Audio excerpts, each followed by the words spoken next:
So hey Anime fans. The series name is What If Naruto Got Harm with DC Universe. So let's start the series. Earth, the home of the Justice League, the most formidable heroes in the cosmos. One of the original members of the Justice League, Superman, also known as Clark Kent, the Man of Steel, and the hero of heroes. He was the only survivor of Krypton, his homeworld. He would acquire godlike powers while under the influence of the yellow sun, including the capacity to lift 400 quintillion tons, the ability to travel faster than light, the ability to see all light spectrums and other ocular abilities, the ability to hear almost everything that happens in the world, indestructibility, flight, and a long list of other abilities. With his strong will, strong sense of honor, and unwavering confidence in humanity, he was the epitome of what any other hero would want to be. But when it happened, everything changed. The murder of his loved ones and family. First, it was none other than Lex Luthor who killed his parents, John and Martha Kent. His fiancée, Lois Lane, was then killed by Brainiac. Nobody realized that when they passed away, Superman the hero also passed away, and Superman the tyrant replaced him. He initially appeared to be only experiencing emotional harm, which was accurate, but he soon began to change. A month after the tragedy, he began to act violently, then he became determined to kill one of the perpetrators and eventually succeeded. However, it was too late by then. By influencing, intimidating, or even just brainwashing them, he had been able to win over the majority of the League's original members and heroes to his cause. Even though he might have won over the majority of the heroes to his cause, some managed to run away, and although he wasn't too concerned about losing the others, he had wanted to capture one before fleeing. The only person alive who wasn't terrified of Superman and the only one to survive a meeting with him following the change, as people began to refer to it, is Batman, also known as Bruce Wayne, the multi-billionaire playboy. Batman eventually succeeded in creating a new Justice League, and dubbed it the League of Hope, because they believed they would prevail in the conflict they had unintentionally started against Superman. They hoped they would prevail, but they lacked the strength to do so. They rapidly lost members to the Tyrant, and after a while they were renamed the Resistance, instead of the League of Hope, with Batman remaining their commander. In addition to Batman, the Resistance included Black Canary, also known as Dinah Lance, Zatanna Zatar, Hawkgirl, also known as Shi'er Hull, who had her wings torn off her when she attempted to defend herself from Superman, and was judged no longer a threat. John Stewart, who lost his ring to Superman after he attempted to defend himself. Nightwing, also known as Dick Grayson. Beast Boy, also known as Garfield Mark Garlogan. Green Arrow, also known as Oliver Queen. Fire, also known as Beatrice da Costa, who also fled after seeing her best friend, Ice, killed in front of her by, guess who? Superman. Tasmanian Devil, also known as Hugh Dawkins. Guardian, also known as Peiko Ramen. Vibe, also known as Rachel Roth. Unexpectedly, some supervillains had expressed a desire to join them, and they let it as they had no other option.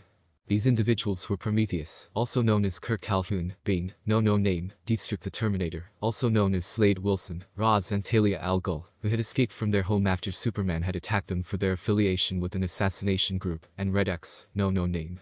They fought valiantly despite being outnumbered by 100 to 1. As the years passed, Earth's appearance shifted from that of a well-developed civilization to that of a destroyed planet, with devastation from the Justice League and Resistance conflicts. Even Superman soon became wary of his oldest friend enemy's futile efforts. Headquarters of Resistance. The Resistance were in a cave with some of the best technology available. While some members were considering how to just survive the conflict they had been thrown into, the majority were thinking of strategies to defeat Superman. Bruce, Dick, Oliver, and Kurt were sitting at a table in a different room. At the moment, they were looking for methods to get assistance from other dimensions. To the average layman, the idea would have seemed absurd, but to them, it was just another way of discussing the weather. So how are we going to get the help we need when we ourselves have no way of getting to the other dimension in the first place? Replied Kurt. Bruce responded, that is where this come into play. He motioned for Dick to click a button on the table, which displayed a hologram of what appeared to be the Stargate show's gate. Oliver tries to lighten the mood by humorously saying, oh, shiny. But instead gets a hot look from Bruce and laughs from Kurt and Dick, who then get the patented bad look. Bruce yelled, now is not the time for jokes, Oliver. As the target of his rage shrank in his chair. Regaining his calm, he began to continue, grabbing their attention with the words, now this here is a very confidential project I had been working on for quite some time before the change. Kurt asks, how confidential? Bruce gave him a non-humorous look at that point, and he responded, as confidential as when I had my secret identity. Superman has told Earth the hidden identities of all the heroes who had not joined him after the change. In particular, this applied to Bruce and his partner's sidekicks. The news media quickly swarmed all the now-known heroes they could find, but what shocked everyone the most was that no supervillain attacked them. At first, the public didn't believe him, but they soon discovered that he wasn't lying despite the change. This might be because they didn't want to appear on radar at all and risk Superman's wrath. In any case, Batman had to go into hiding with the then League of Hope after everyone discovered who he was. Oliver couldn't help but utter the words, "Damn, now that is confidential." Bruce said firmly and furiously, "Yes it is, now if we can get back on target here, I would like to continue." He received a low-key sorry in return. Anyway, this project was designed in order to breach separate dimensions from our own. Wait. What do you mean by separate dimensions? You say it like there are dimensions that are connected. Kurt inquires. That is exactly what I am saying. For us, we are part of 52 connected alternate dimensions. Each one is similar to one another, but neither one has any one person that is not in another, that is, if they are dead. Neither do they have any geographic differences. Separate dimensions on the other hand are completely separate from us from our perspective, meaning they have people there that aren't here or vice versa. Their geography is different, and maybe even how people have evolved. Replied Bruce. Then if this separate dimension is different from us, then what makes you think they are less evolved than us? Inquires Dick. The simple statement, I don't. Caught them both off guard. Didn't Bruce Wayne, the man with the solution to every problem, know? If they discovered that the Joker had suddenly gone insane, that would be just as shocking. Few people have ever seen him as a man who is desperate enough to disregard caution and take a leap of faith, rather than a leap of facts. But, he started again, it is, and might be, the only chance we have if we are going to win this war. They wanted to try to comfort the man in front of them, but they were equally distraught and were unable to do so. Oliver asks, "Alright Bruce, where do we start?" With the most solemn expression Bruce had ever seen on him, almost making him blink in surprise. Right away. They then explained the strategy to everyone, though some were skeptical at first, they quickly came to the same conclusion as everyone else. Doubt merely served to postpone what could have been done sooner, thus they had no time for it.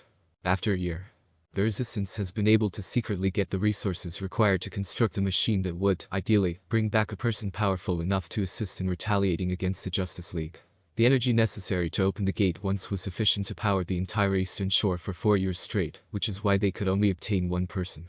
However, even though they were acting clandestinely, the Man of Steel observed them since he detected when something disappeared. The council room.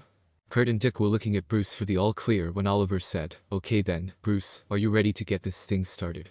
If it weren't for the unexpected hit that rocked the entire Resistance headquarters, he would have said more than yes, let's G before everyone who couldn't fly clutched onto something to keep from falling. The booming gong-like sound echoed through headquarters, and a second later the shaking stopped. Then there was another, and another, until eventually there was a loud crash that brought the heroes and villains to a realization and a terror. He had discovered them once more, which is what caused the alarms to finally sound. Bruce, Oliver, Kurt, and Dick are recuperating after the symbolic and partly literal shakedown of their headquarters back in the portal room. Bruce took the initiative, demonstrating why he was the Resistance's leader, even though they all recovered at the same moment. The desperation in his voice was unmistakable. "Kurt, I want you to initiate the startup sequence of the portal. Now." If what he believed was occurring, this might be their last chance to receive any assistance at all. Kurt went to work without complaining after he said those comments. "Oliver, Dick, with me." He bellowed authoritatively at them. When they entered the main chamber after gathering their own devices, they were greeted by a scene that caused Bruce to hesitate. Superman was standing in the main door, and he wasn't by himself. The other founding members of the Justice League were with him. He now detested the name. One of the last Martians still alive, the Martian Manhunter, also known as John Johns, was also one of the best mind readers. The fastest man alive, Flash, also known as Barry Allen, came next. He could achieve the speed of light in 30 seconds and the speed of sound in almost a minute. Then came Wonder Woman, sometimes known as Princess Diana, who is renowned for using her bracelets to instinctively deflect bullets, and is one of the few individuals who can truly compete with Superman in terms of strength. Well, if it isn't the rest of the founding members, John, Shier, Bruce. Such a shame that you didn't join my side. After all, we wouldn't be in this mess to begin with. But I guess it couldn't be helped, since you simply refused to come to my way of thinking. Superman was founded. Bruce's intense response startled everyone with the intensity of his voice. You know that this isn't the reason why we formed the League in the first place. This is an abomination to our original goals. If only you would open your eyes and see that this isn't what we were meant to do, he said. Because he was unable to see anything outside of this area, Superman narrowed his eyes and quickly used his X-ray vision to discern that the walls were made of lead. As though talking about the weather, he asked, "What's with all the lead, Bruce? Are you trying to hide something from me?" He received the terse response, "Nothing that concerns you." His question is met with a look that would have rivaled Bruce's former bat look. "Sigh, Bruce, you know it doesn't have to end this way, right? You don't have to throw away your lives in this meaningless war. How many friends, of not just yours, but both of ours, have died?" he asks. "What do you mean by our friends, Clark? They only sighed to suffer any casualties were us. And not a single one of them considered you a friend when you changed. So which of your friends have died?" He responded with the same rage as before, but he didn't wait for a response. That is what separates us from you. Well, you may have lost your code, we haven't. Don't you remember that we were? No. That we are the ones who get to be judge, jury, and executioner. Quite. After Bruce let his rage out on the Man of Steel, that was the only thing that had happened. Sue Clark narrowed his eyes and said, destroy them. That was the only indication that he had heard, and then chaos ensued. Despite being outnumbered, the resistance lacked some of the original members' caliber when both sides launched their offensive. Knowing that Peiko would be the most dangerous to him, Barry was the first to arrive at the opposition, and sent a right haymaker in his direction. But before he could even approach him within a foot, a giant hand covered in fur punched him, sending him flying back. Peiko said, thanks, my friend, with a Latino accent. With a growl, Hugh replied, no problem. However, Barry's subsonic punch sent him flying backwards. He was stopped from using the speed force correctly before he could reach Peiko, and he soon found himself engaged in hand-to-hand combat with the only person who could match his speed. Near the next fight, which included Dina as one of the aggressors along with Bane, Beast Boy, and Hawkgirl, Hugh landed forcefully. Up until Dina snatched Beast Boy, who was now a green gorilla, and flung him onto Bane, who was going to smash her with a crushing overhead two-arm blow. It appeared to be evenly matched. However, before she could pivot to adequately block the second blow, a lightning-covered metal spike mace struck her face, sending her flying into the wall next to her position. Before he could even consider helping Shier, he was lifted weightlessly from the ground and flung repeatedly against the wall. He then growled in rage, landed with his feet striking the wall, and launched himself at John, the target of his current rage, who was already engaged in a four-way fight with Dick, Dinah, Zatanna, and himself. He didn't have enough time to turn intangible and escape the bestial creature's surprise strike. However, he soon defeated the beast and resumed the now five-way battle. Slade entered the fray in the battle between Barry and Peiko, but Barry was still able to use the speed force to dodge even his blows. He finally got a critical hit on Peiko, which rendered him temporarily unable of fighting. This gave him plenty of time to eliminate Slade, or so he believed. Even though he was fast, he was unable to outrun the instincts and experience of a well-trained soldier who had served longer than he had. Red X soon joined them, attempting to get Barry into range of Slade with his trademark X shuriken. However, the just served to attract the speedster's attention to him. He quickly pointed at Slade and said, it was him. As he teleported away to avoid being struck by a subsonic fist. Slade then grumbled something about dumb brats.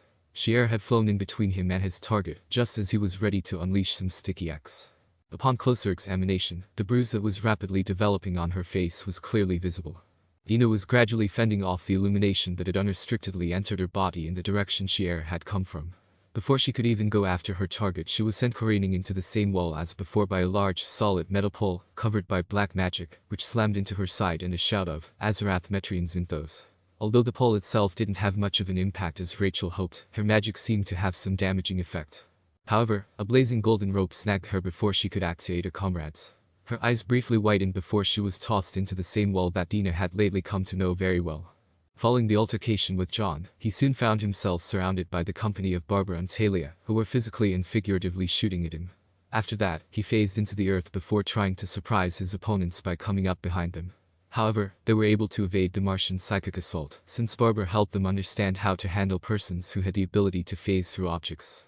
This merely served to prolong the conflict, which to John was needless, but to them was a struggle to uphold the true meaning of justice.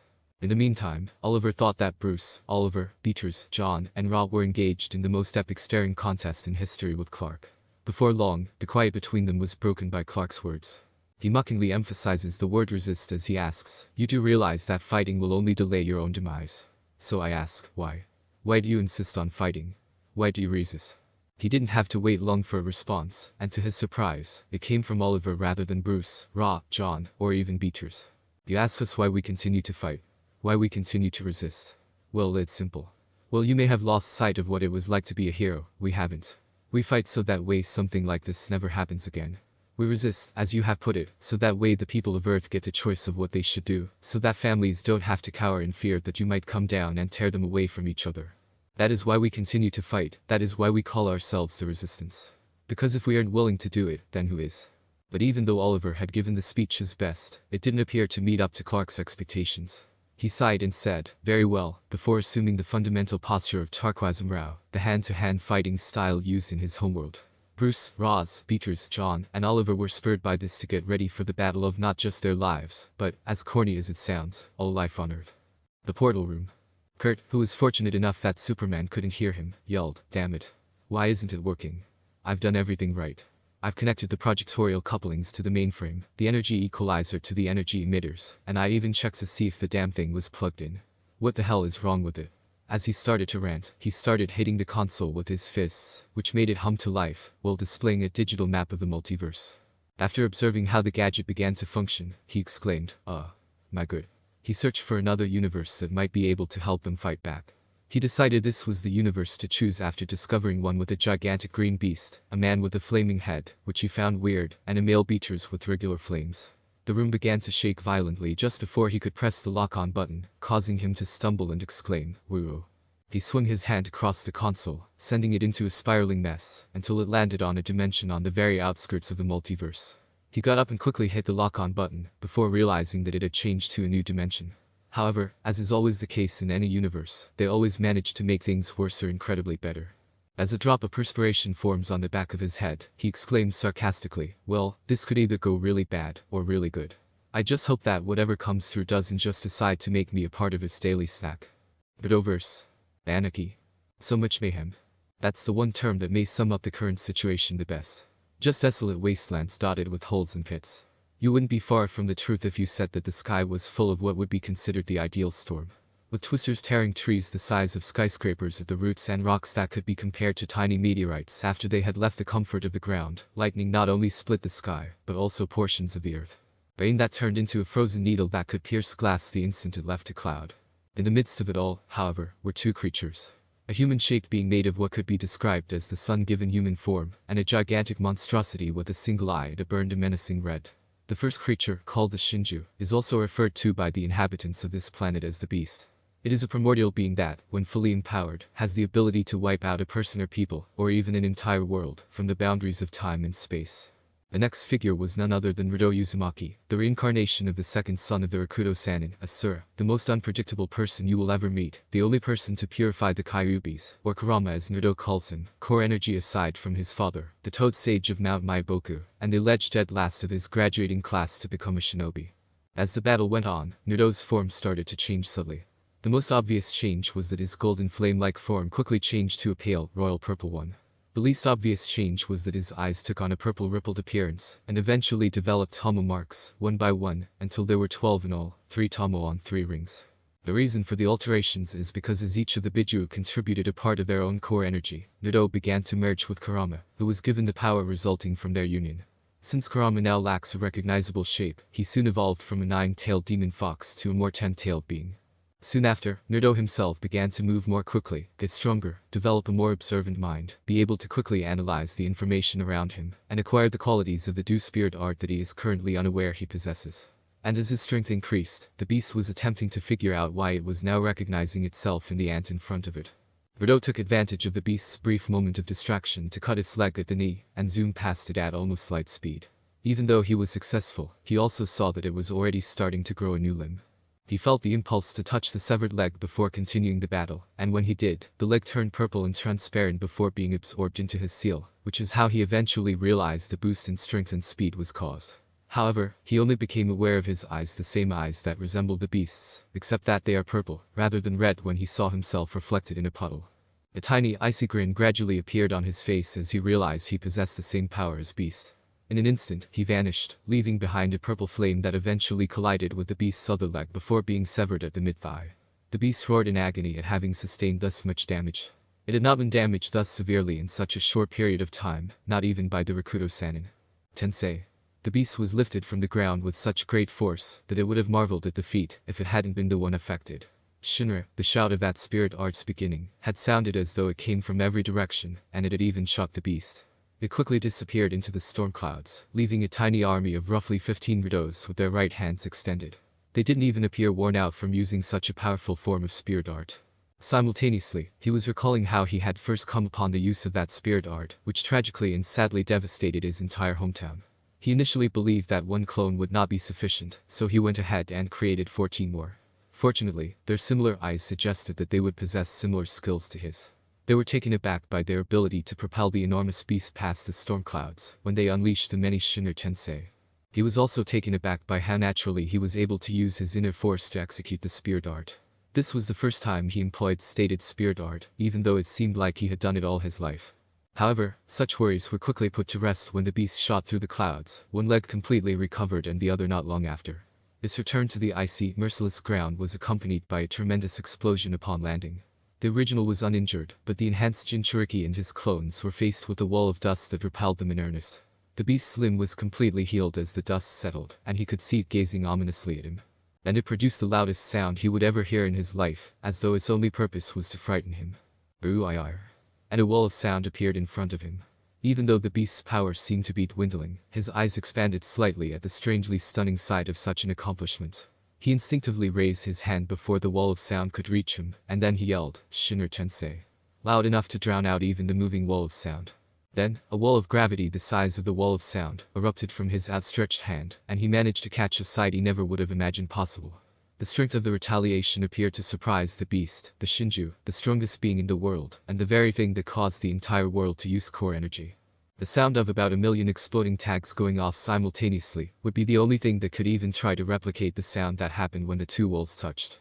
Soon after, the entire war-torn region was enveloped by another dust cloud that easily eclipsed the first one. Despite having almost infinite stamina and core energy, Naruto was almost completely depleted of both physical and core energy. But he realized that he couldn't use fatigue as an excuse for failing to halt the beast when he saw it rise from the ground where it had been sleeping. He was aware that he would have to use more of this newly discovered power. To the max. He then started yelling as he drew from the reserves of what he would later discover was another beast, reminiscent of an old anime series with exaggerated ways of powering up. With the exception of being primarily made of the same color and design as when he was human size, having 2 eyes, and looking more like a fox than the original beast, his power gradually increased as he continued to yell, "Rai-ai-ai." And the energy that surrounded him soon began to resemble that of another beast.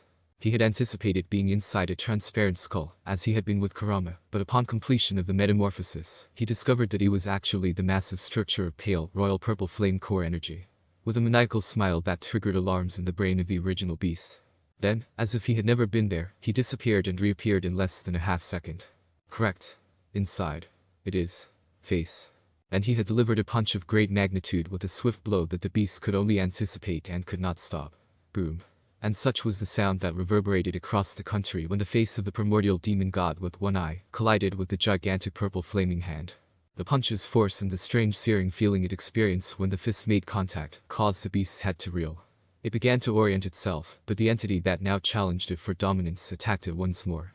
Power no longer mattered because the beast was the only power that mattered, and since this was now a battle between beasts, talent was all that was involved.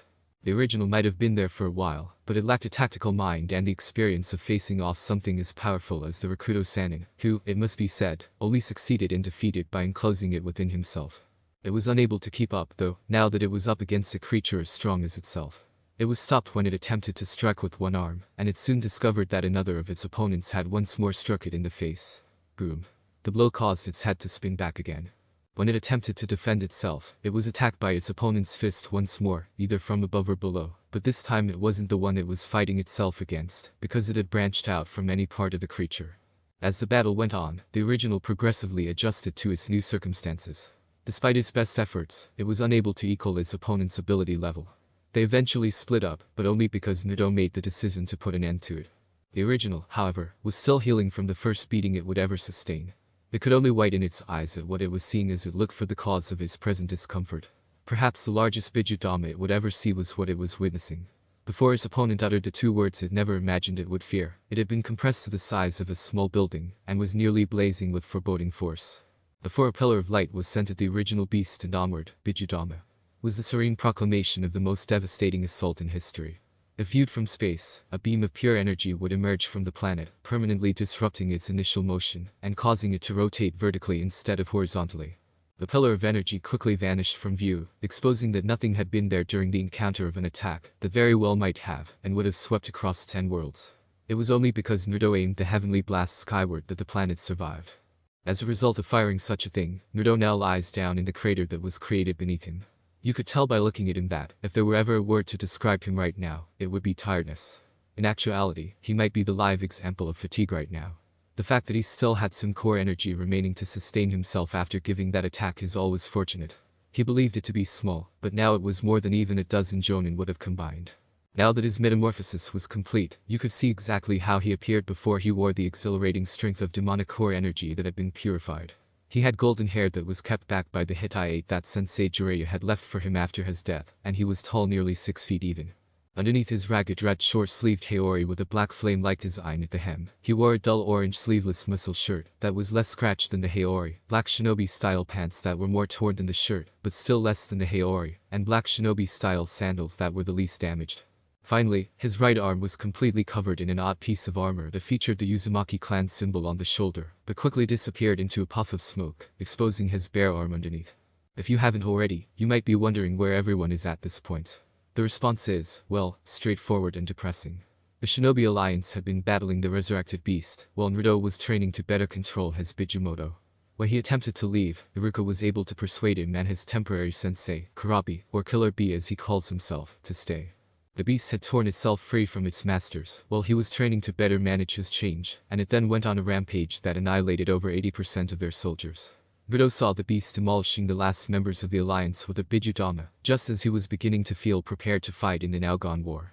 Around that time, Kurabi caught up to him and became so furious that he automatically summoned the core energy of the Hachibi, or Jayuki, one tail at a time. Then, he attacked with a ferocity he never would have imagined the laid-back man could have, before he too summoned his literal inner demon, and joined the battle. Unfortunately, the fight lasted barely a few minutes at most. With its conclusion came the moment when Kurabi, with Jayuki's consent, gave the young blonde some of the Hachibi's core energy, reviving him to fight on before he had passed away from the fatal wounds that had been inflicted on his body. The conflict between the godlike entities started there.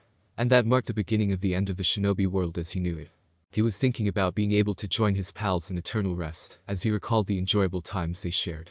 But before he could close his eyes, he saw a wormhole-like gap with a variety of hues, blending together appear just above his position. It quickly engulfed him completely before he went out from the strain his body had been under. The Seaverse Resistance Headquarters. The League members had prevailed in the battle between the Resistance and the other half of the original Justice League members. Despite being outnumbered, they obviously possessed the strength and endurance to outlast the Resistance. With the exception of Yu, Dick, and Dinah, his opponents were soon unable to withstand the battle that had been going on with John. Barbara, Talia, and Zatanna were currently battling the after-effects of the unfortunate psychic blast they had been a part of. Dinah stayed back to try to get the drop on John with a sonic shriek if he fled, while Dick went in for a leg sweep, as Yu went in for a white back fist blow. Which he unintentionally did, only to have his efforts result in the most excruciating, sound-induced headache.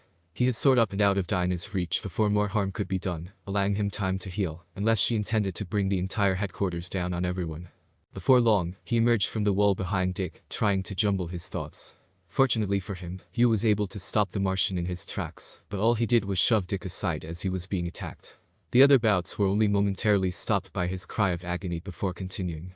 Dick became enraged and started throwing wingdings at a remarkable pace that even Bruce couldn't have matched with his own batarangs, while he was still staring in disbelief at what had happened to one of his buddies. They simply went straight through the Martian, so it was all for nothing. If he hadn't gone closer, he would have started hurling controlled explosives at him, but instead he was hurtling away toward a wall next to him. Dinah had creeped up on John once more, and he was soon struck by another sonic screech. He was ready this time, since as soon as she opened her mouth, he launched her from her position into the opposite wall using his mental abilities, causing her to lose concentration, and allowing John to approach closely. The three Resistance members Barry, Peiko, Slade, and Red X were gradually losing the battle. Although Peiko had the benefit of being able to interrupt, Barry's speed force was insufficient, and soon after Peiko started to lose his stamina, he was hit with a subsonic fist to the solar plexus. The Sir was knocked out as he sailed across the room, but he was still awake enough to prepare for his reunion with the floor. Slade took the initiative in what would ideally be a preemptive strike during that time, with Red X right behind him. Unfortunately, as they were suckling oxygen from their lungs, they were caught off guard by the unexpected red tornado that engulfed them. Both of them used their masks to rebreathe function before losing consciousness, and they kept running at the speedster who had now seen that there were no unconscious bodies. It's too late. Despite his great speed, he hadn't stopped to notice that they were still running in his direction. They chose to take a humorous approach to removing the threat to their consciousness by putting one leg out in his way when he was sprinting quickly enough to produce a tornado. He then hilariously stumbled and fell into a roll that ended when he struck a wall. He woke up groggily, but as soon as Red X and Slade placed both of their boots on his skull, he was upright. Slade clipped him on the side of the head, causing him to tumble and roll again, but this time he was able to evade the worst of the strike, because he was moving more slowly. He hurried them at a speed that just broke the sound barrier before Slade or Red X could approach.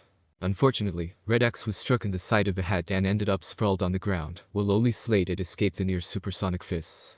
As Slade prepared to confront Barry, he was met by a helpful sight. Peiko suddenly rushed into Barry's side, taking him by surprise for one of those fleeting moments when someone isn't paying attention.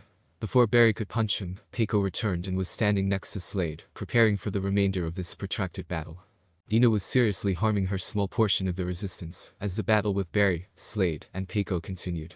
Right now, she was engaged in combat with Shier, who was deflecting some of Dina's fists, while deftly swinging her mace. The next thing she knew, however, was the abrupt feeling of being thrown aside and having her clothing lined by a huge muscular arm with bright green veins, and a massive green fuzzy arm. She stood back up to confront her current irritation. The girl in the indigo-colored cloak and the two individuals she had assumed had been removed. Shier said, "Well Dina, it seems you got surrounded." From behind her. She reached cautiously for her lasso of truth while her eyes were narrowed, then ducked into a roll to get away from the damned mace that had been approaching her too closely. She swung the enormous man into the green gorilla after tossing the looped end of the lasso around his massive frame. But rather than achieving the same outcome as the previous time, Guard changed into a green mouse, evaded Bane, and then charged after changing into a green rhinoceros. With only a hint of surprise, she escaped by jumping into the air, only to be hit by a barrage of random objects. Only the tiniest of things made touch with her during the most of the ambush, but the magic employed to make them float had left an unwanted effect on her, causing her to feel slight but visible agony. She caught Shier off guard by swinging her lasso, which still had the brute known as Bane in its grip. She then proceeded to do a full circle, smashing both Shier and Bane against the floor with enough force to fracture and dent it. She quickly focused her attention on her remaining opponents after reclaiming her entire lasso. They didn't need to speak, but they both appeared prepared to continue fighting. Their eyes showed it to her. She almost wanted she could aid them, but even if she did, she knew she would never be able to match Clark's full strength, and that no one else in the world could ever expect to defend themselves against him for even 30 seconds. Or so she believed. Additionally, Clark is able to keep up with Bruce, Beatrice, Roz, and John with ease in our final group. One may argue that it is as simple as sending dead guys into a shark or other carnivorous animal feeding frenzy. Bruce would quickly jab at him with gloves covered in kryptonite dust, but Clark would carefully sidestep and land a punch that would rattle his head. If Beatrice were to shoot him a gout of green flames, he would utilize his super breath to extinguish the flames completely. When a sword wrapped with kryptonite was brought close to Roz's hands, he would just let it go past, far out of reach, and then spin quickly, creating a miniature tornado that would send Roz flying. Additionally, he would strike the ground with his fist when he saw John, making it tremble and forcing John to lose his equilibrium.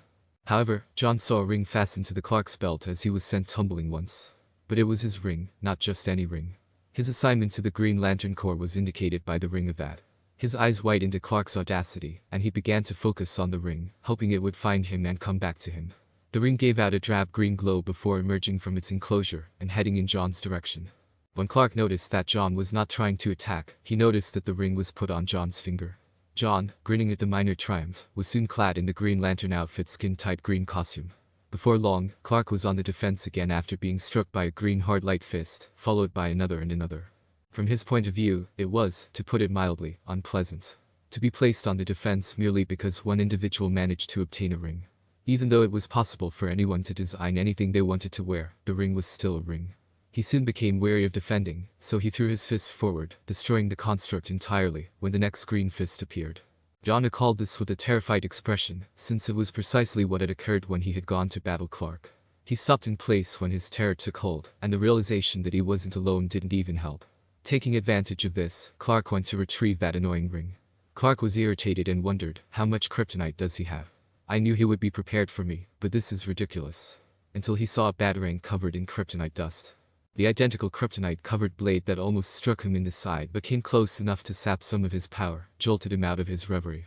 With the exception of John, who was gradually gaining control of himself, the rest assumed their individual postures, as he floated back a little, and returned to a Tarquazimrao stance.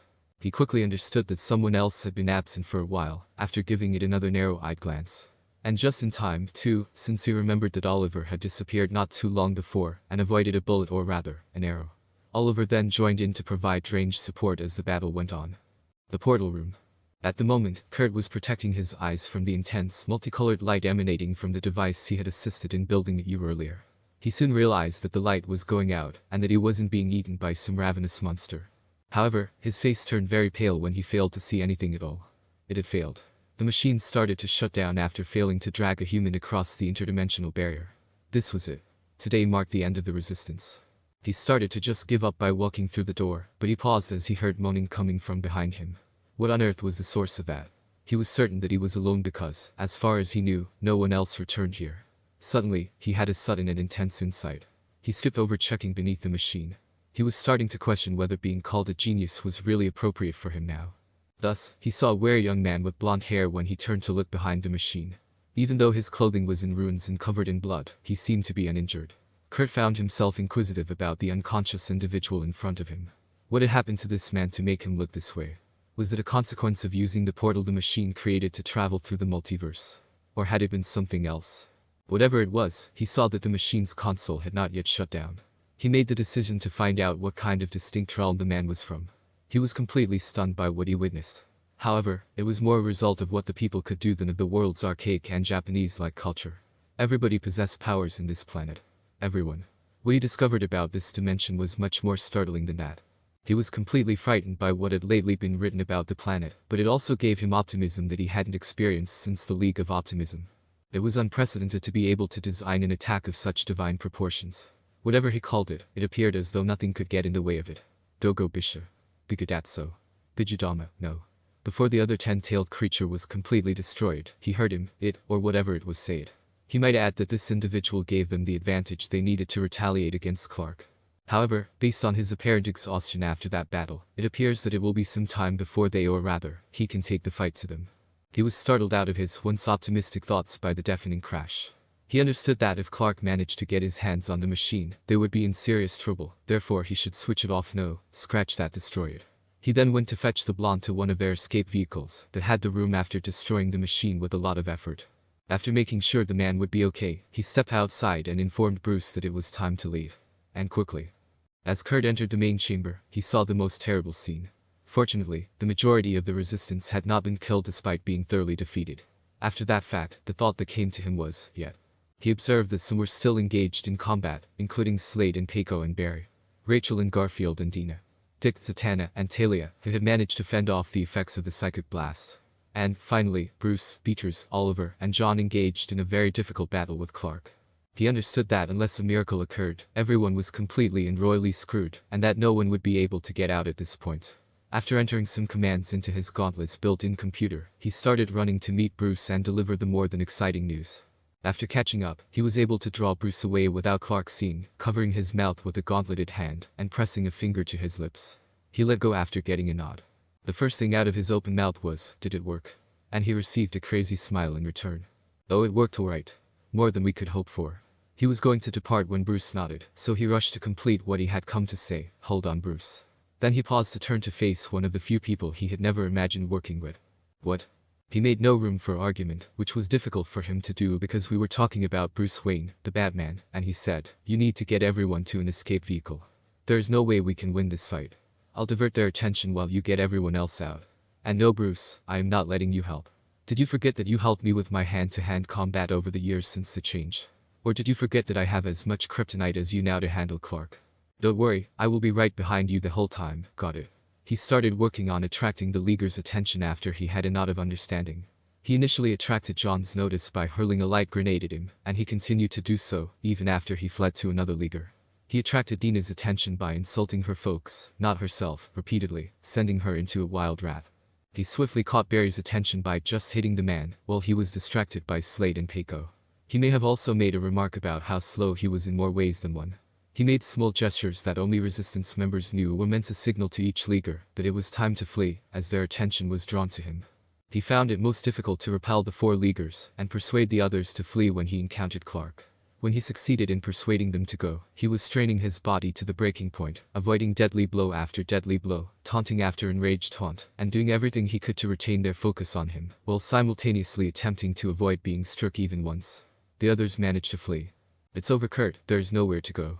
Give up," Clark said, only to receive a sneer in return. Then, he shouted the one word that startled him. Boom. And a fire broke out all around them, as though he had unleashed the fires of hell to assault his adversaries. Nothing within the base was spared the wrath of the explosion that had engulfed it. Bruce, however, had seen the horrific incident unfold in his rearview mirror just outside.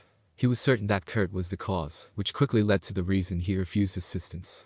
because he was aware that anyone who had stayed behind with him would probably not have survived the explosion. At that moment, he recalled what he had experienced as he was reaching for the Batmobile, his getaway vehicle.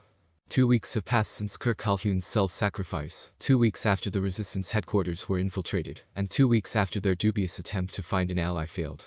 Bruce had managed to move the other members to another of his secret bases over those 2 weeks, so they could carry on fighting in this seemingly never-ending conflict. During those 2 weeks, he also had the new recruit placed in the med bay to recuperate from the unidentified battle he had fought. Bruce was currently in his study, examining a sample that he had obtained from the teenager. There was only one word that would describe what he was discovering. Not possible. This person's genetic makeup is best represented by that word, although it is practically glaring back at him. According to what he has discovered thus far, this person's DNA has changed to the point where they are almost unidentifiable as humans, but they are still allowed to be called such. Since he hadn't thoroughly examined the DNA strands, he wasn't even certain that was the reason it had almost 30 more RNA codes than a human. Increased bone and muscle density, almost instantaneous healing, an unidentified ocular mutation, and another bodily system that permitted a kind of energy to flow through his body like blood to the circulatory system, while emitting a faint blue glow, were all results of these extra chromosomes.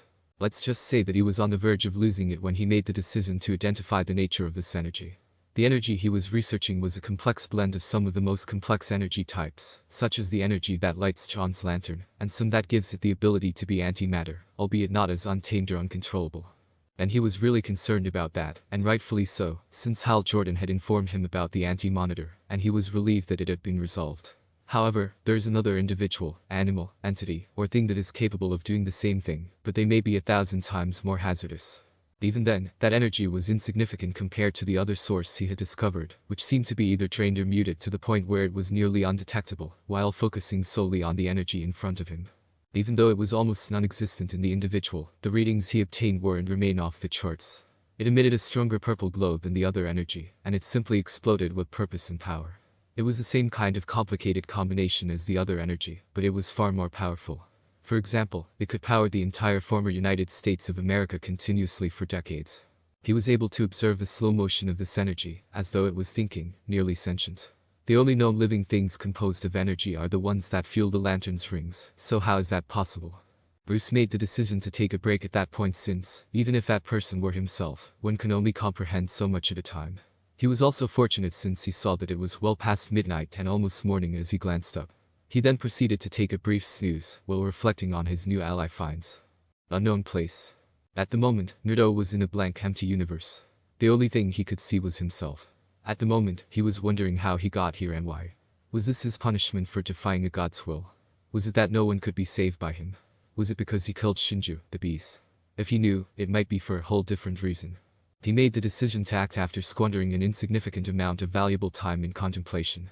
Gradually, he began to wade in a single direction through the surrounding darkness. He didn't look back once, and he never moved or deviated from the course he had taken. He spent what seemed like an eternity until he happened upon what felt like concrete. Why didn't it feel that way just now?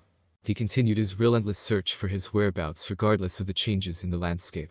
Another eternity passed before he noticed walls erecting around him. After yet another lengthy wait, clear pipes with a liquid of some kind passing through them emerged. One was roughly twice his height and diameter, while the other was just as big as the first, if not bigger, and it only grew bigger as the seconds passed. He was so shocked and taken aback by this that it didn't stop him from continuing on his journey. It eventually started to resemble a big sewer, which would have seemed odd to most, but not to Naruto. His mind had been like this for years before the beast, because of the cruelty and neglect he had received from the people in his hometown. He was too busy recalling why his mindscape had made this appearance in the first place to notice that he had entered a colossal chamber that could have easily housed the entire Leaf Village and still had space left over. He took notice when he came to a halt at the shape of an open enormous gate, carefully scanning his surroundings to confirm that this was indeed what he believed it to be. He was once again staring at the gate when he eventually completed his assessment. Beyond its intimidating appearance, he suddenly had the feeling that someone, or rather, something, was simply waiting for him. The blonde took a step back in terror, as 2 eyes opened to examine him with unwavering scrutiny. The eyes included 12 tomo, 3 in each separate ring, and a rippling design with a purple glare. And a moment later, a low laugh echoed across the room, accompanied by a sense of amusement. Then it struck him hard, like a brick wall struck by a wrecking ball. The blonde adolescent exclaimed, "Keikurama. Is it you?" The shadowed figure retorted, "No, it's me, you perverted godfather Jiraiya. Of course it's me, you dolt. When it emerged into the light, it revealed a massive fox-like creature with 10 tails that were swishing, twisting, and coiling behind him. The fur was originally thought to be blood red, but it is now royal purple in color. "You don't have to insult me, you know. I could have done just fine with a simple hello," said our hero. The 10-tailed fox glared at his host for shouting at him, and the host glared back, saying, "Well, it's not much of an insult if it's true. It's good to see you again, Kurama. So I take it we finally won. I mean, did we actually just kill the freaking beast?" They both said with broad smiles once the 5 seconds had passed. "Yeah, it happened. I just hope that I wasn't the only one, besides you, that lived to tell the tale," the enormous fox said after becoming grave for a short while. "Don't worry, Kurama, we avenged the deaths of those that we cared about and more. I am sure that if they could, your siblings would celebrating your new rank amongst the Biju." The final shinobi was consoled. After stating, "Thanks for the concern, but right now it's just an unnecessary comfort," Naruto began to disappear from Kurama's view. He was able to say, "Well, it looks like I'm going to wake up and find out exactly where I am. Talk to you later, fuzzball," without being crushed by a gigantic tail. The irate fox snarled, "Grrrr. I don't care if he is my only friend right now. If he calls me that again, I am going to kill him," before opting to slumber. Medbay's south wing. With his eyes slowly opening, our hero discovered himself lying in his boxers within a vat that contained a green liquid. The assumption was that he was in a hospital or something similar. The green liquid was very thick, making it difficult to move his limbs through. He closed his eyes and concentrated on his core energy reserves, which were still far more than those of most Kage. The sound of bones snapping into place and the hiss of flesh stitching itself together could only be muffled by the liquid he was now living in, even when he channeled a tiny bit of core energy into his body to quicken his movement. He snapped his eyes wide and started to push harder to get out of this weird situation he was in. He moved more quickly as they sliced through the liquid and arrived at the glass, which was met with a tiny thud and a few breaks. He persisted in striking, getting quicker with each blow, shattering the glass even more. His blows eventually caused the glass to break and fly away from the liberated blonde.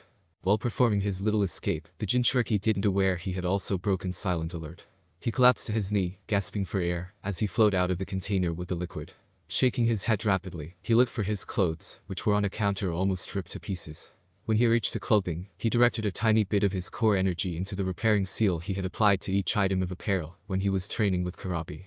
The garments were restored to their full splendor following a sudden burst of light. His black shinobi leggings were tucked into his shinobi sandals of the same color, and beneath his sage cloak was a dark crimson muscle shirt. He sent a little more core energy at his right arm, which was covered with kanji, before being enveloped in smoke that blew away to show his complete arm in armor that matched the color of his sage robe. The hit I8 then appeared, proudly resting on his brow and shielding his eyes from his damp hair. He glanced around the room, located the entrance, and began to walk toward it, but stopped. In hindsight, he reasoned that if the owner entered, they would undoubtedly be aware that he had fled. Therefore, he placed a Gen spirit painting on the pot-shaped object that indicated he was still inside with the green liquid, after silently cleaning up the glass and weird liquid.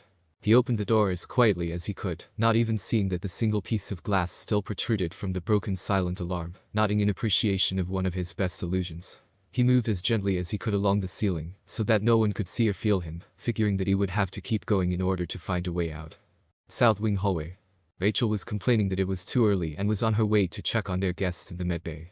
She was unsure of how to interpret him and knew nothing about him, other than that he was from a different dimension. She knew something else about the blonde youngster, but she didn't believe it was possible, and was still trying to figure out how it could be. That wasn't really it, though. Since she was given the role of his doctor-nurse because she was the only one who truly knew how to heal, she had been experiencing a completely contradictory feeling. The blonde's signature was both demonic and divine, yet somehow neither overshadowed the other. She was positive that it wasn't even close to his actual strength, which was something that had completely frightened her. Her fear stemmed from the fact that the quantity already exceeded her father Trigon's reserves by twofold. Furthermore, Trigon was already able to wipe out entire universes. Nevertheless, as she read his signature again, she couldn't help but feel comforted by his strong and protective grasp. After clearing her mind of those ideas, she walked directly inside the medical bay. She could have sworn that something was seriously wrong, but she wasn't sure why. She chose to ignore it for the time being, and proceeded to the container that contained the topic of her thoughts a few seconds prior. She sensed something wasn't right when she saw that nothing had changed. There should have been greater progress given the manner this individual was recovering, but now it claims that not only has his healing potential ceased, but the vat's healing has also ceased. She became more watchful after realizing that his clothing were gone. Despite the fact that it was cliché, she waved her palm over it to dispel the illusion after feeling for the presence of one, and noticing that it was more difficult than the more popular ones. She gasped a little, not because the container was empty, though it was, but rather because the glass's corners were broken. This was surprising because the glass could only sustain a little scratch if struck with the force of an automobile traveling at 60 miles per hour. However, the blonde must have used a great deal of power for it to shatter. She hurried to the quiet alarm after gathering her thoughts, only to discover that it had been smashed by a glass fragment that had escaped from the container. She silently cursed her luck and rushed out into the hallway to try to locate the patient before things quickly got out of hand. The center. Since Slade only required 4 to 6 hours of sleep due to his super soldier training, the hub was now occupied by one person, who just so happened to be Slade. He was still wearing his famous mask, which was half copper on the left, exposing his one decent eye, and half black on the right, showing nothing. He was also carrying his usual gear, which included 2 pistols on his thighs, a single katana strapped to his back, metal gauntlets on his arms, metal greaves on his feet, and lightweight chainmail protected by a Kevlar vest. He was ready to move on to the next chamber when he noticed a flash of metal that vanished. He narrowed his eyes and stayed in the room, searching for anything that might not belong there. Nothing seemed out of place, so he lingered for a short while before leaving. Upon turning around again out of reflex, he saw a tall blonde kid who he knew had been in the medical bay trying to open the door. He pulled out one of his guns and fired a warning shot close to the boy's head, but the boy had the reflexes to turn around and use only his armored hand to deflect the bullet into the wall behind the super soldier. He was taken aback by this because, when caught off guard, nobody could avoid a bullet, not even Barry. However, this boy had deflected the bullet with the utmost ease, in addition to avoiding it. Observing this clearly skilled fighter of some kind adopt a simple stance that he was unfamiliar with, he chose to approach slowly, never putting down his gun, unsure of what the youngster was up to or what he could do. He asked in his typical easygoing manner, "Alright kid, what do you think you're doing?" Which caused the lad to raise an eyebrow in perplexity. He asked, "Nani?" And the man sighed in exasperation. The irate ex-villain mercenary thought, of all the times that I would have needed to learn another language, it had to be now. Why can't it be simple for once and actually let me, avoid getting into a fight? The blonde became agitated and attempted to go to the front door, after not getting a response to his query. He deflected another bullet that was aimed at him, but he was unaware that it was a warning shot. He prepared to fight for his escape by turning around to face the masked man, and adopting the same position as previously. Medbay's south wing. At the moment, Rachel was becoming irritated that she was unable to detect his presence at all when he was awake, whereas she could have sensed his presence from the opposite side of the base, while he was unconscious in the healing pod. She kept searching for him, going from corridor to hallway, until she heard a gunshot. The boom undoubtedly roused the Resistance's lighter sleepers, including Bruce, Roz, Talia, John, and others. She ran toward the location of the sound when another went out a few seconds later, just knowing, that the gunshot had something to do with their guess. She sped down the hallway, double her speed in an attempt to break up the argument before it started. Bruce's room in the west wing. Bruce had heard the gunshot and the subsequent one, as she had predicted. He hastily put on his Batman armor and equipment and hurried to the hub to find out what was wrong and, if possible, stop it from growing worse. However, he noticed that the glass covering the healing pot had been cracked when he passed the med bay on his approach there. He couldn't resist the shiver that went down his spine, even though he knew that the boy was probably the source of this. According to him, they must have unfathomable strength when they are fully capable if they were able to shatter that glass while still recuperating. He rushed to reach the hub as quickly as he could, after hearing a cry of anguish that probably woke everyone else. He could not have agreed more when he heard that more individuals were waking up and complaining that they had been woken up too early. The center. Godot was regretting himself for not making sure the man with the Anbu mask had left, and he was now avoiding the slow tiny missiles that were meant to hurt him. Given how slow the little item was, he questioned why anyone would use this peculiar weapon. Well, he supposes, to each his own. Even though they were sluggish, he was aware that if he was struck by any of them, the harm could be severe before his mending process began. In typical Naruto form, he let one hit him because he knew they could and would hurt him. Let's just say that he discovered they are more dangerous than he initially believed. When he let the item hit him, he noticed that the other guy wearing the strange Anbu mask appeared genuinely taken aback by what had happened. That is, until he witnessed the little metal item being expelled from his body, leaving his skin undamaged and the incision sealing shut. By then, the man appeared as though, except for the mask he was wearing, his mouth would have fallen open. The Anbu man resumed firing that peculiar weapon in his hand after a little while. However, that man soon needed to change a component of the weapon, so he chose to charge at him, in an attempt to introduce him close combat into the battle. He succeeded because, despite his body still recuperating, he was able to achieve almost subsonic levels, and quickly caught up to the man. This reportedly startled him for a second before his reflexes took over, and he pulled out the basic double-bladed sword he was carrying to swing at the blonde's head. He placed the seal on his palm and, using his own instincts, he called forth something from it. The Anbukai's sword colliding with another bladed weapon caused a small puff of smoke to briefly flare up and disperse. With 3 interconnected diamond holes at the base of the blade and an overall blue color scheme, this weapon looked like an enormous kunai. Instead of the typical leather grip, the handle appeared to have dull green scales, and above that was an empty circle. A short thick crimson rope was fastened through the hole in the unusual weapon's pommel, which was shaped like an empty diamond. The Ryujin is a short sword that looked like an enormous kunai. As you can see, Naruto was successful in his single quest to find this sword and its elemental orbs, even if it had been lost on Mount Kork. His core energy levels may have seemed low to him, but they were more than sufficient to feed the fabled weapon, which requires enormous amounts of core energy to use. He chose to use the fact that his opponent was preoccupied and admired his weapon choice. He pivoted and easily pushed his opponent's sword away from its target with the hand that was holding the blade. Gaining an advantage, he advanced and launched an attack with such grace and ability that most swordsmanship experts would be envious. If any of his blows were blocked, he would rapidly change them to a closer attack by leveraging the light weight of his blade.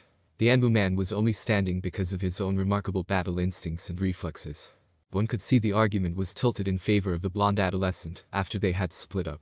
However, he turned when he heard additional noise and noticed that 2 persons had entered through an entrance behind him.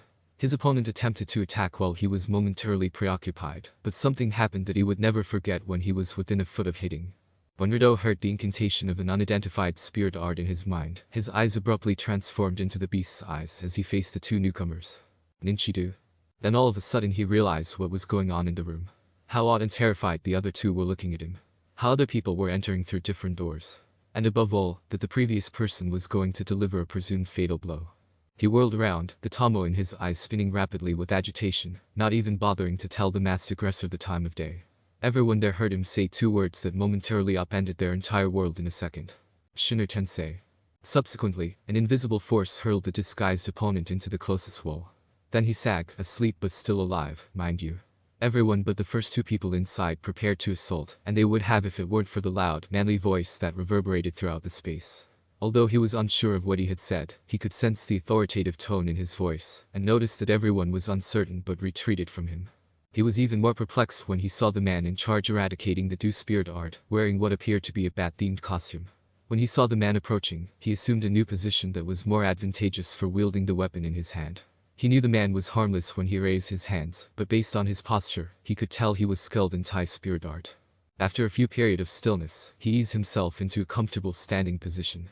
He chose to break the stillness first, raising an eyebrow at the man and asking, "Will someone tell me where I am, or am I going to have to bust some heads first?" The hub at the same time. A few seconds after passing the med bay, Bruce had caught up to Rachel and was running to the hub. Fortunately, they arrived ahead of everyone else. Otherwise, when nobody even realized what was happening, things would have gotten worse. He and Rachel entered to watch the blonde youth use an odd device to protect himself from one of Slade's sword swings. He turned to face them in a defensive stance after shoving Slade back a few paces. His eyes then flashed into a purple ring pattern, with comb-like marks appearing in each of the rings, totaling 12. When his eyes shifted, he spun around with the quickness that only years of skill could give him, and he said those 2 words that made Bruce's and Rachel's eyes expand in surprise and amazement, respectively. Shinra Tensei. The result was that Slade was hurled with tremendous force onto the wall just behind him. Slade understood that everyone there was prepared to act without hesitation, in order to restrain this individual, when he slumped forward unconscious. He then yelled, "Stand down." Before anyone could even take a single step to assault, which made them all second-guess their decision to attack the blonde. He approached the blonde gently after noticing that everyone had followed his instructions, and as he turned to look at him, he briefly noticed his eyes before they returned to their usual state. He waited for the teenager to reply while raising his hands to indicate that he meant no harm. Yarkaga watashi wa watashi ga matawa watashi ga saisho nai kutsukano atama obasudo nai mat iru tsumuridasudo ashit kurimasu. The boy asked after finally calming down. This caught everyone off guard. They simply assumed he spoke English and was American based on his appearance.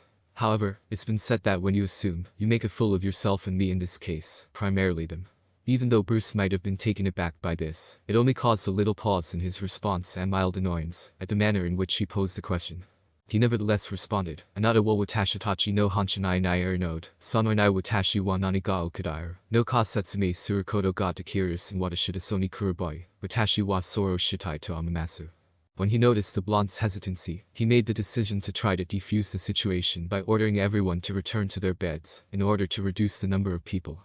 After everyone had left, save for himself, Rachel, Oliver, and Dick, the blonde appeared somewhat more at ease, and spent a considerable amount of time outlining their predicament. Wing East. Council room.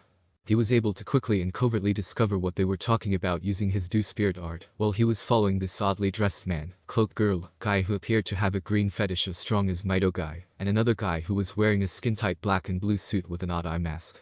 Even though he picked up the language quickly, he was nonetheless wary when interacting with them. He did this because he was unsure of their reaction if he simply began speaking to them in their native tongue. He also enjoyed listening in on their discussion about him without them realizing he understood. Did the bat-themed person tell him what happened and why they did it when they arrived to an empty room? Following the explanation, Naruto couldn't stop wondering why they would require his assistance. He asked, thinking, I mean it's not like I was able to save my world, so why did they pick me? The response he received simply made him laugh. The reason as to why I end up in a completely different world, that by the way, is nearly 1,000 dimensions apart, was by accident. How the hell is it even remotely considered an accident? His tenant's irritated and completely mind-numbing yell was, can you stop with this meaningless shouting? It's keeping from taking my nap. The host's quelled response was, sorry. And with that, he heard the slack fox snoozing lightly. Brat. Bruce, Dick, Oliver, and Rachel observed the blonde's shifting look during this time, but chose not to bring it up. He returned a little later, and as he opened his mouth to begin, Bruce moaned quietly to himself that he had to interpret once more. That is, if he didn't suddenly become as fluent in English as any American who was born here. So let me get this straight. You guys ended up unintentionally declaring a war that put you up against a guy that could very well rip the earth in half. And since this war started you have been losing ground since till it got to the point you decided to look for help from other alternate dimensions separated from your, what did you say, connected dimensions. Anyway, that led to you guys building a machine that could bring someone from across an entirely different dimension. Then this super guy came in and started tearing up the place and led to me being accidentally brought here. Am I right so far? And all he could see was the sky. Both of them opened their eyes with their mouths wide. The fact that he was speaking English fluently was more impressive than the fact that he got everything right. You know English? Was the incredulous exclamation that followed, and it was actually more from Bruce than from Rachel, Oliver, or Dick. He was hilariously flung from his seat at this point and landed on his back. He was trying to silence the loud ringing in his ear by sticking his pinky in it while he stood up. Well, I only learned it a couple of minutes ago from watching you guys talk, so yeah, what's the big deal? Bruce, displaying one of the few times his patience has worn out, yells, the big deal. The big deal is that you couldn't have told us that you knew what we were saying so that I could have avoided translating every damn thing you said. That's the big deal. He also uses the trademark bat glare. Bruce seemed astonished, and the others gave him a slightly doubtful look. The blonde's remarkably calm response was, well, it's pointless now since there isn't anything we can do about it. What I want to know is where I am supposed to stay. When Bruce let out even a tiny bit of his anger and the bat glare, nobody has ever been able to help but burrow in on themselves. Whatever the case, Oliver volunteered to lead the way. Dick was speaking softly to Rachel off to the side, asking, did he just shrug off Bruce's bat glare? Dick couldn't help but feel a chill when he heard that. I'm not actually surprised.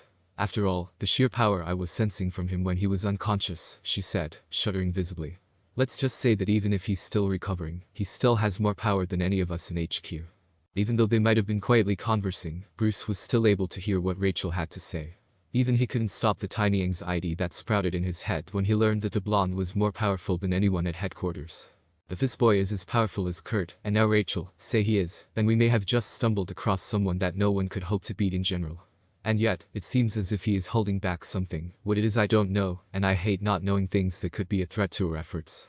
That was the sole thought that crossed Bruce's mind. He would not be able to test this child's abilities until tomorrow. Before learning more about the child, he would need to take a long snooze for the time being. Best room in the West Wing.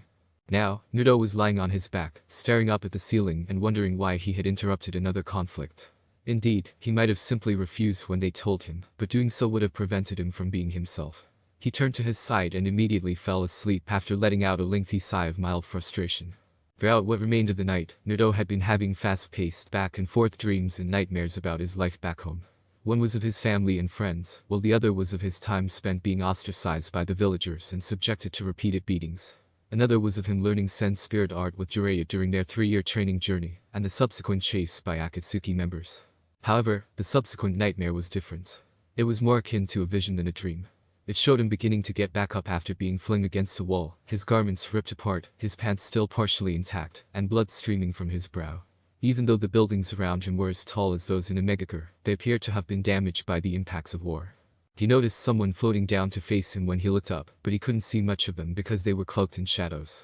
He discovered that he was unable to speak when he attempted to inquire who they were. At least not on purpose, as he remarked, "You know, this whole time you have been fighting with only a quarter of your strength. But what you couldn't know is that I haven't even begun to start fighting seriously," in response to the question he was posing. He was aware that this startled the guy in front of him, but he wasn't sure how. Before his fist hit the person's face, he proceeded at a speed he was unaware he could achieve. It felt like he was trying to pierce the Sandame Raikage's skin, which was known to be as hard as steel, as he struck this person's face. Luckily, he had enough muscle to propel the man through what appeared to be a towering, dilapidated AIM structure. The building collapsed in the next moments when the final main support beams failed. The pile of debris then erupted outward, sending a tiny wave of cement toward him, just as the final particle of cement collapsed. Then, at almost the same pace, the same dark figure shot out toward him. He was startled awake before the fist could make contact, and upon glancing at the clock on his left, he noticed that it was 15 minutes before 7 o'clock. Since it was so quiet, he assumed that most people were still asleep. His sage cloak and other equipment were on the dresser at the far end of the room as he looked around. He had a clear view of his room now that he could. Without a doubt, it was superior to the one he had in Konoha. There were no windows, a simple dresser holding his belongings, a door, and, lastly, the bed he was sitting on. The room had a polished metallic appearance. He put on his necessary clothing and equipment while shrugging his shoulders at the room as a whole. He went to the door when he felt ready, and as he placed his hand on the doorknob, he glanced back to see the scroll resting on the dresser. Despite its seemingly straightforward appearance, this scroll was much more, or rather, it contained something significant. He wasn't going to get used to saying or thinking that anytime soon, yet the scroll contained the exact Shikujo of the Rakuto Sannin, an artifact of legend from his world. The first person to vanquish the original beast, the creator of the whole ninja universe, and the first Jinchuriki in general is the Rakuto Sannin. According to legend, the guy had the ability to build or replicate anything, as long as he could visualize it, and he even constructed the moon from the remains of the original beast's physical body. He picked up the scroll and unrolled it until the containment seal was apparent, and it was unable to unroll any farther. A tiny puff of smoke appeared when he directed some of his core energy into it. It vanished after a short while to reveal a tall wooden stick with a gold ring at the top, and 6 rings that resembled dragons, 3 on each side. If you look closely, you could see that the only way to tell them apart was by their eyes. The eyes of one were deep aggressive red, then a soothing blue, then a dazzling green, and last an indigo that was compassionate. The next 2, however, were precisely colored. One had innocent pure white eyes, while the final pair had horrible, soulless black eyes. When he was finished evaluating the relic, he made the decision to go look around his new home. As he left the chamber with his Shikujo in hand, he encountered an empty hallway, and was unsure of which direction led to which, so he made a decision in the unrelenting Naruto fashion. He said, "Eeny, meeny, miny, mo," gesturing with his left hand down the corridor to the left. After making that decision, he immediately begins to walk in the other way, not even knowing what he is getting himself into. The Rachel's room in the West Wing. Around midday, Rachel finally woke up in a cold sweat that covered her entire body. She didn't know why at first, but then it dawned on her. She had the most bizarre dream just before she went to sleep, but she felt as though it wasn't a dream at all. This dream included a gigantic beast whose head alone was practically bigger than her father's entire body. She felt no unreasonable malevolence from the thing for some reason. In fact, it seemed as though the degree of rational malevolence was diminishing. She continued to be afraid of this creature because, despite its lack of malice, its strength still dictated that it should not be taken lightly. Even though her anxiety persisted, she was able to recognize its manifestation once she had overcome it. At best, it resembled a fox with 10 tails moving in unison with one another in terms of shape. Because of their fascinating movements, she imagined that if she continued to stare at them, she would lose herself in her thoughts. Moving quickly away from the tails, she could see that its fur was royal purple in hue, with a faint red undertone that appeared whenever the fur reflected light. But what really captured her full attention were the eyes. They featured 4 visible rings, each with 3 comma-like marks, and were almost the same shade of purple as the creature's fur. She observed absently that the comets were moving along the ring they were on, and that they were more mesmerizing than the tails. She finally made the decision to feel her sense of strength, after learning its physical characteristics by heart. To put it mildly, she would never again act in such a manner in its company. She could see that its power was limitless, but at last she noticed that the beast appeared to be healing. The horror returned 100-fold at that knowledge because, if this monster was that strong when it was healing, then nothing should be able to stop it from using all of its might.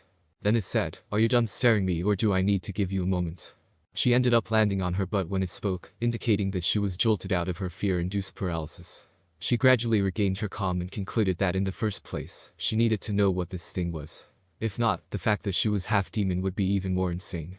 However, she woke up before she could respond, which brought us to our current situation. She knew one thing, but she had no notion what that thing was or is.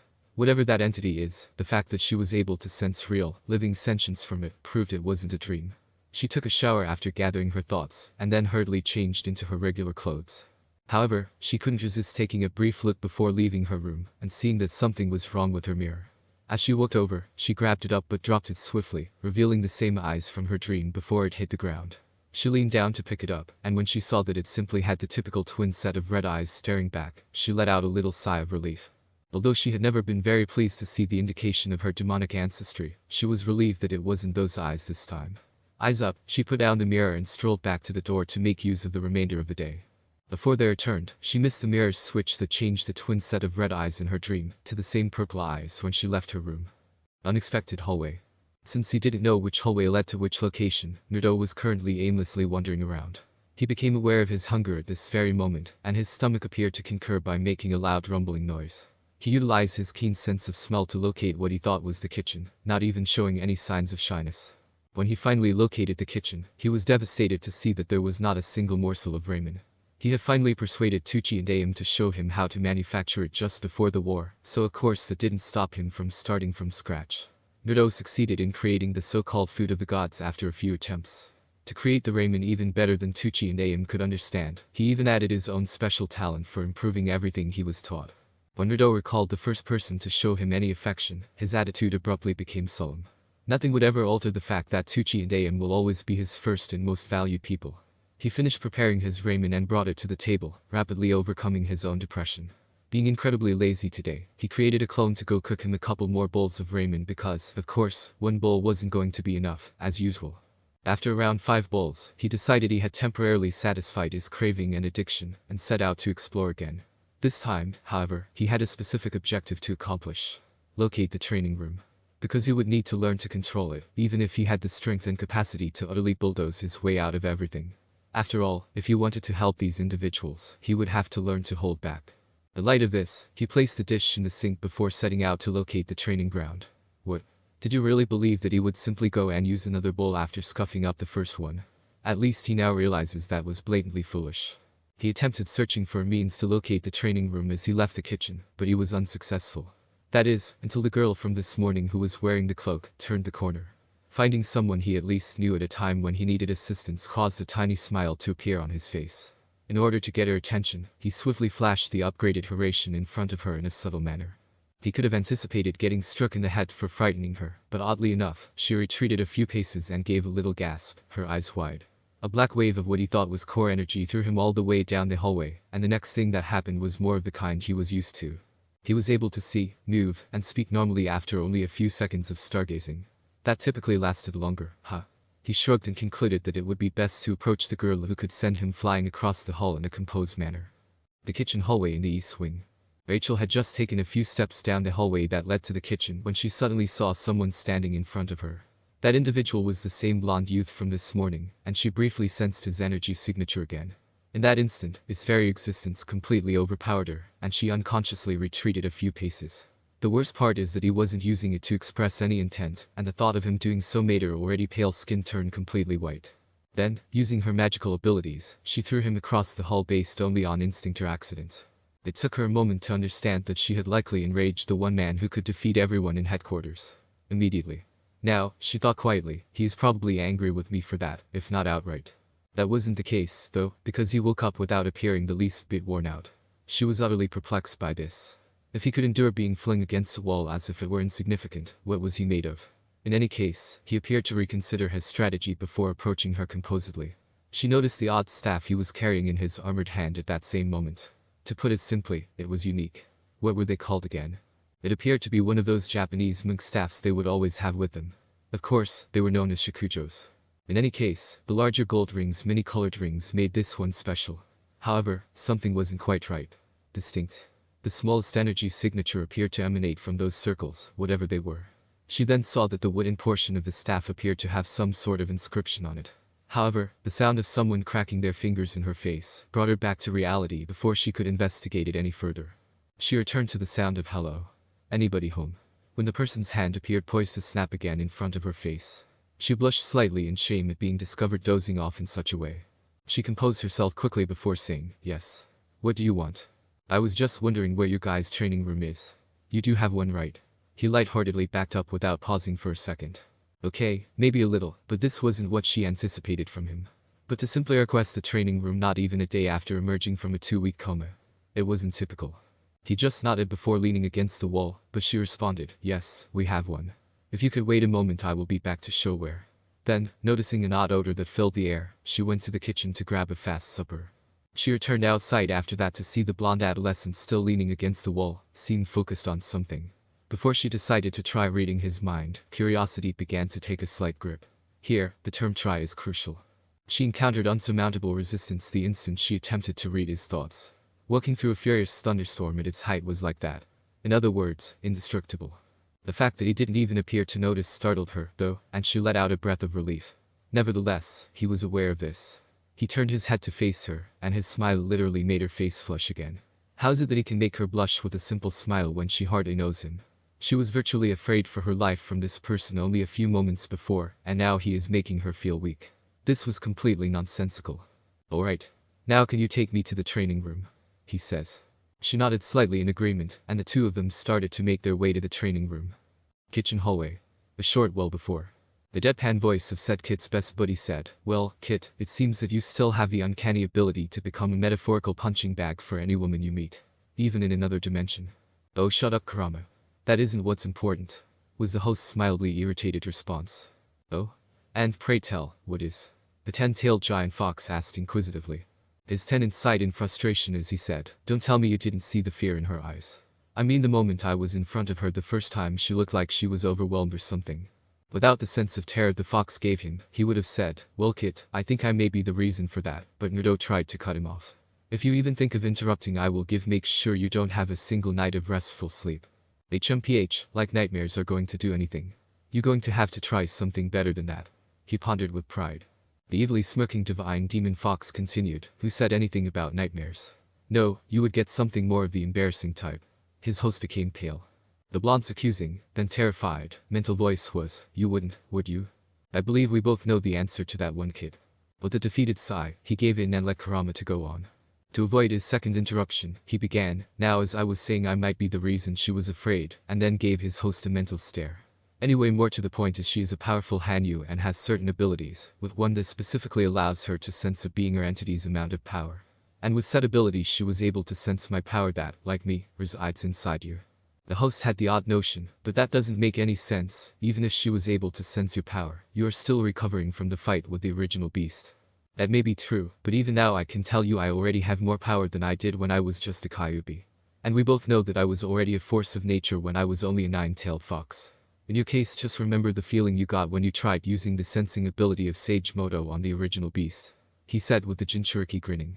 He recalled that it was perhaps the first time he had ever experienced such a level of skepticism. Knowing this, he understood that it wasn't a good idea to have his powers falter, even for a few moments, in front of someone like her.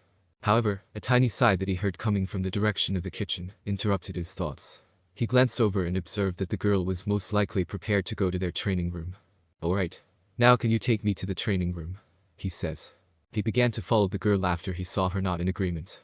And he came to another revelation in the blink of an eye. It's likely that she was unaware of his name. Seeing the odd look she gave his hand, he held it out to her and said, "Oh. By the way, my name's Naruto Uzumaki." After hesitating a moment, she lightheartedly grasped his hand and said, "Rachel Roth." She clarified, "My name, it's Rachel." At his perplexed expression, they both proceeded to the training room, one wanting to stick to his regular routine and the other out of mild curiosity about the other's abilities. The surveillance room in the south wing. At the moment, Bruce was observing what had transpired. This Vito figure apparently wants to finish up some training. Strange. In addition to eating, he started by training, although if what Kirk claims is accurate, he doesn't actually need to train at all. He almost hurried out of the room to see what this guy could do in person, allowing his instincts to take over. He had the odd feeling that he might see something unexpected while traveling to the training room. Furthermore, Bruce is rarely astonished, as most people are aware.